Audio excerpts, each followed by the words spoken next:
ये हमारी वीडियो का थर्ड पार्ट है। पहले दो पार्ट हम ऑलरेडी कर चुके हैं। फर्स्ट पार्ट में हमने सीखा था कि हम अपना टोटल डेली एनर्जी एक्सपेंडिचर कैसे निकाल सकते हैं, यानी हमारी बॉडी दिन में कितनी एनर्जी खर्च करती है वो हम किस तरह से कैलकुलेट कर सकते हैं। सेकंड पार्ट में हमने सीखा था कि हम अपनी मसल गेनिंग की या मसल बिल्डिंग की डाइट किस तरह से बना सकते हैं। उसमें हमने दोनों वीडियोज़ में कुछ कैलकुलेशंस की थी जो कि काफ़ी इंपॉर्टेंट है। अगर आपने नहीं देखी तो आप वो वीडियोज़ देख सकते हो। वो इसी सीरीज़ का पार्ट 1 और पार्ट 2 है। और आज हम कर रहे हैं पार्ट 3। इसमें हम देखेंगे कि फ़ैट लॉस के लिए अगर डाइट हमें प्लान करनी हो तो हमें मैक्रोज किस तरह से सेट करने पड़ेंगे। तो हम वीडियो को शुरू करते हैं।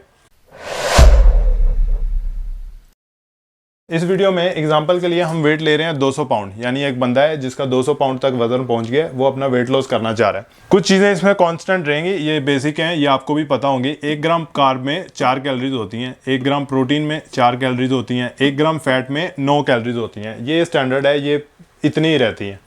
मैटर नहीं करता कि ये सोर्स क्या है, लेकिन ये इतनी रहती हैं।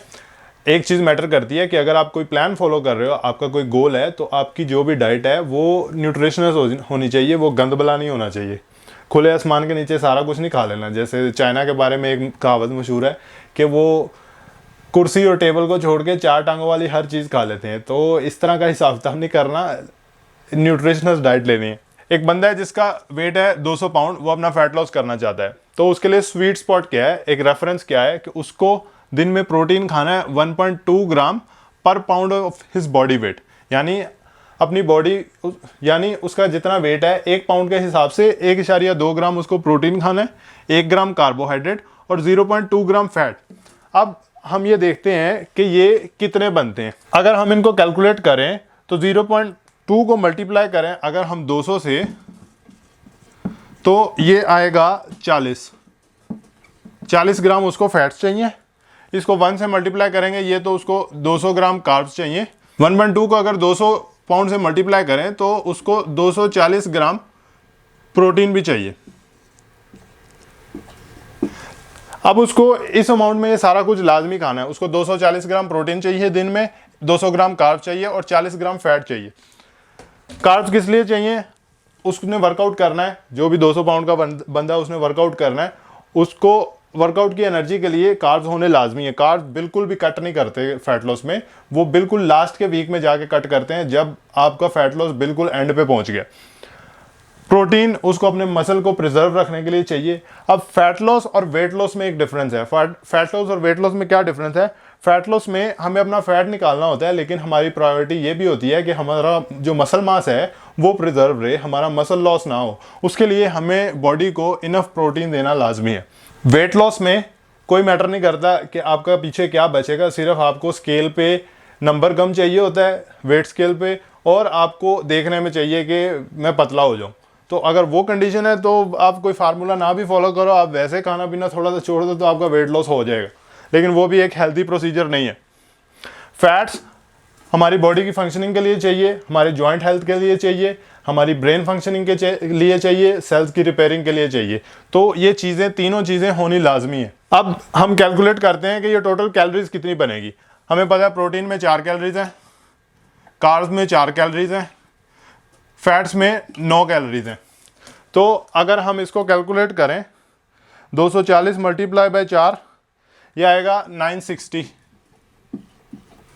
अगर हम 200 को 4 से मल्टीप्लाई करें ये आएगा 800। अगर हम 40 को 9 से मल्टीप्लाई करें तो ये आएगा 360। अगर हम इन सबको ऐड करें, टोटल हमारे पास आ गया 2120, यानी 2120 कैलोरीज उसको चाहिए दिन में अपना फैट लॉस करने के लिए।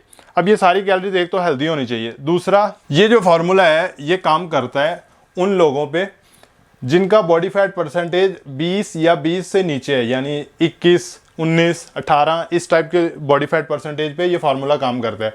अब अगर कोई बंदा है जिसका बॉडी फैट परसेंटेज थोड़ा ज़्यादा है, यानी 22%, 25% या इससे ज़्यादा बॉडी फैट परसेंटेज है, उसके लिए कैलकुलेशन थोड़ी सी चेंज होगी। उसमें चेंज क्या होगा कि उसको, अगर वो 200 पाउंड का है, अब सेम आदमी 200 पाउंड, दो आदमी 200 पाउंड के हो सकते हैं। एक हो सकता है जिसकी हाइट ज़्यादा हो, मेरे जितनी हाइट है लेकिन 200 पाउंड है। एक बंदा उसकी हाइट कम है लेकिन वो भी 200 पाउंड का है। हो सकता है उसका बॉडी का फैट परसेंटेज मुझसे ज़्यादा हो, इसलिए उसका मेरा वेट सेम आ रहा है।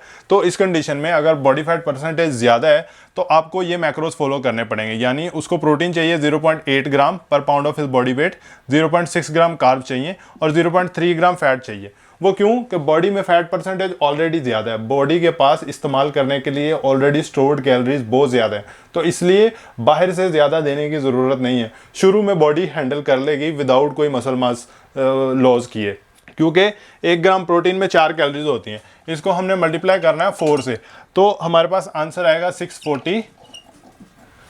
अगर हम 200 को 6 से मल्टीप्लाई करें तो ये आ गया 120। 120 को मल्टीप्लाई करेंगे हम दोबारा 4 से, क्योंकि 1 ग्राम कार्ब्स में 4 कैलोरीज होती हैं, तो इसको भी हम 4 से मल्टीप्लाई करेंगे, ये आएगा 480।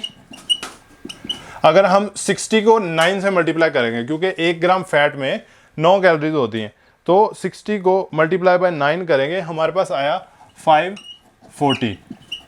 इनको हम सबको टोटल करें, हमारे पास आया 1660 कैलोरीज। ये मैक्रोज पे काम करके वो अपना फैट लॉस कर सकता है। यानी एक बंदा जिसका 200 पाउंड वजन है और बॉडी फैट परसेंटेज 22, 23, 24, 25 या इससे ऊपर 26, 27 के आसपास है, वो इससे स्टार्ट कर सकता है। इसमें उसको कैलोरीज की ज़्यादा रिक्वायरमेंट नहीं होगी, वो अपना मसल मास प्रिजर्व कर सकता है और अपना फैट लॉस भी साथ साथ कर सकता है। अब ये जो रेफरेंस है ये स्टार्ट करने का रेफरेंस है, ऐसा नहीं है कि वो इससे स्टार्ट करेगा और थ्रू आउट द जर्नी वो 10% बॉडी फैट पे इसी पे पहुंच जाएगा, ऐसा नहीं होता। फैट लॉस के प्लान्स इस तरह नहीं चलते। फ़र्क क्या होता है कि अब ये जो मेरे पास आया है ये स्टार्टिंग पॉइंट है। फ़र्ज़ करो ये मेरी कंडीशन है, तो ये मेरे पास स्टार्टिंग पॉइंट है, मैं इससे शुरू कर सकता हूँ। मैं देखूंगा कि मेरी बॉडी इससे कहाँ तक जाती है। फ़र्ज़ करो मैंने 26% बॉडी फैट से स्टार्ट किया और कुछ हफ्ते फॉलो करने के बाद, कुछ 6-7 हफ्ते फॉलो करने के बाद मेरी जो कंडीशन है वो ये हो गई कि मैं 26 से 20% या 18% बॉडी फैट पे आ गया इन कैलोरीज पे। ठीक है, अब मैं प्रॉपर आपको एग्जैक्ट कैलकुलेशन नहीं बता रहा, इस पे मुझे कोई कोट ना करे कि जी कैलकुलेशन करके ये इतनी बॉडी फैट परसेंटेज नहीं लूज होती। मैं आपको एक बात समझाने की कोशिश कर रहा हूँ कि मैं ये फॉलो करके मैं 26 से 18% बॉडी फैट पे आ गया। हमारी बॉडी बहुत ज़्यादा अडेप्टिव है, एक कंडीशन पे जाके वो रुक जाएगी, उसको इन कैलोरीज की आदत पड़ जाएगी कि इतनी पे ये सर्वाइव करना है, तो हमारी बॉडी रिस्पॉन्स करना बंद कर देगी। उसके बाद आप 2 काम करोगे। 2 काम क्या करोगे? एक, ये प्रोटीन इंटेक बढ़ाओगे, आपको मसल मास प्रिजर्व करना है, क्योंकि 25% बॉडी फैट पे इतना प्रोटीन इनफ था। ठीक है, जब आप 18% पे आ जाओगे आपको प्रोटीन ज़्यादा देना पड़ेगा अपने मसल मास को प्रिजर्व करने के लिए, और कार्ब्स थोड़े से काटने पड़ेंगे। यानी अगर ये 0.8 है इसको 1 कर दो, और ये 0.6 है इसको 0.5 करके देखो कि आपके पास क्या रिजल्ट आते हैं। 1 हफ्ता 2 हफ्ता मोनिटर करो, जो रिजल्ट आते हैं उसके हिसाब से चेंजेस आप कर सकते हो। दूसरी बात, शुरू के दिनों में हो सकता है कोई 1 हफ्ता आपको थोड़ा सा भूखा महसूस हो, क्योंकि आपका खाना कम हो गया, लेकिन हफ्ते के बाद 2 हफ्ते के बाद आपकी बॉडी उसकी अडेप्टिव हो जाएगी। आपको तब उसके बाद जाके भूख का इतना ज़्यादा मसला नहीं होना चाहिए। अगर आपको फिर भी पूरा महीना लग गया और अभी भी आपको सारा दिन भूखा महसूस हो रहा है, इसका मतलब आपका खाना बहुत ज़्यादा कम है। एनर्जी में थोड़े से ड्रॉप्स हो सकते हैं, आप थोड़ा सा कम फील कर सकते हो। यानी अगर आप बेंच प्रेस कर रहे हो 100 kg की, हो सकता है 100 के आपके पहले 12 रैप निकलते हैं, अब 11 निकलें, 10 निकलें, तो इतना सा मैटर करता है, आपकी बॉडी उसको रिकवर कर लेगी। लेकिन ऐसा नहीं है कि आप 100 kg की बेंच करते हो, 12 रैप निकालते हो और उसके बाद 100 kg आपसे बिल्कुल नहीं उठ रहा, 80 kg के 6 रैप निकलते हैं। तो ये डेंजरस बात है कि आपने बहुत ज़्यादा कैलोरी ड्रॉप कर दी और आपका फैट लॉस सक्सेसफुल नहीं है, आपकी बॉडी मसल मास भी लूज़ कर रही।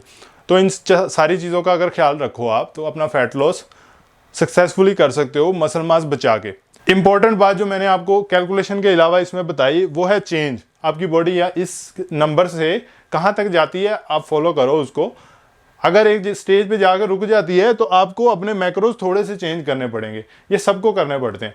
तो अगर आपने वीडियो पूरी देख ली, आपको इसकी समझ आ गई है, तो उम्मीद है कि अब आपका फैट लॉस नहीं रुकेगा, आप किसी भी पोजीशन पे उसको फैट लॉस को सक्सेसफुली कर सकते हो।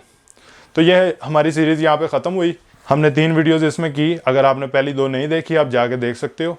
तो इंशाल्लाह मिलते हैं अब नेक्स्ट वीडियो में।